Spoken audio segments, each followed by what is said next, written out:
We go to Iran next. A second prisoner has reportedly been executed as nationwide protests continue over recent anti-government unrest. Now, joining me live to talk about the ongoing situation in Iran is author and speaker as well as activist Parmida Barez. Parmida, thank you so much for taking the time to join us this morning, a morning where we're finding out word now that a second young protester has been executed. When you heard that news, your reaction, especially coming off the fact that the first person was executed last week? Thank you so much for having me today.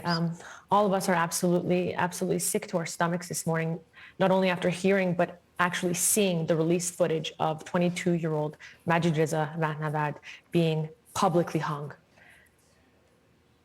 He was the second protester executed, yes, you're correct, in the last few days for, quote unquote, waging war against God.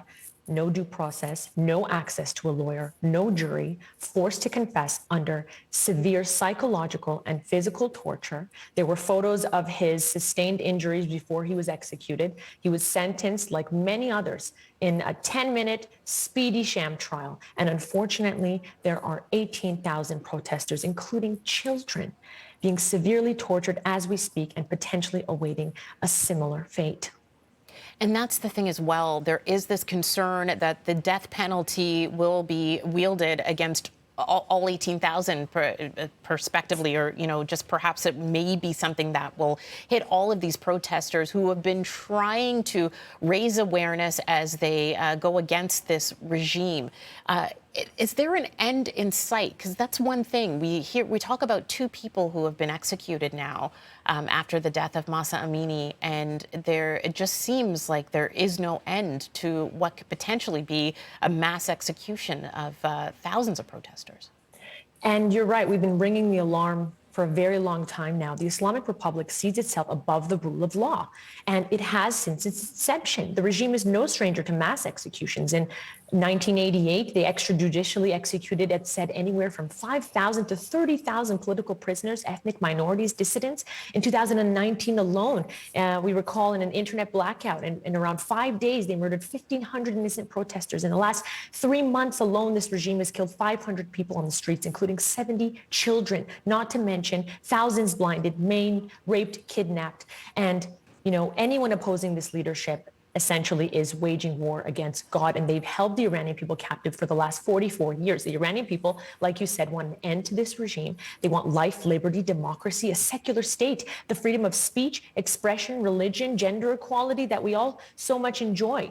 And, the most important thing that we can do in the diaspora now as citizens is to put significant political pressure on our governments to cut ties with this terrorist state.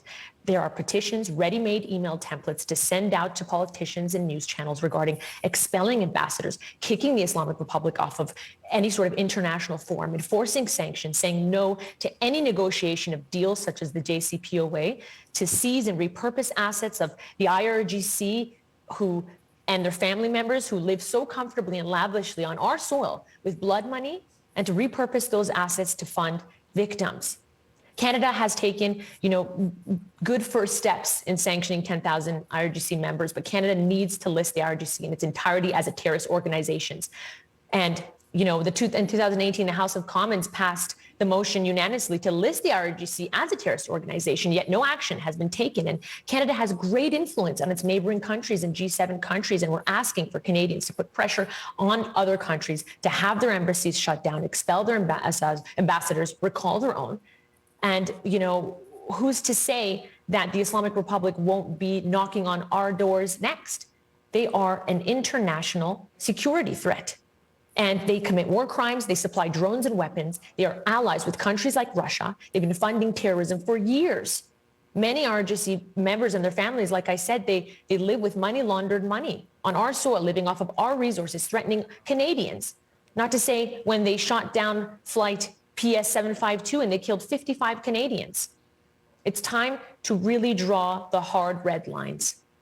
How does the videos and the images that you're seeing on social media, because we are seeing a lot of it now, especially this go around, and does that help in getting the message out there, but also getting more of a response here in Canada and in other Western nations to put that pressure on their governments to cut ties with Iran?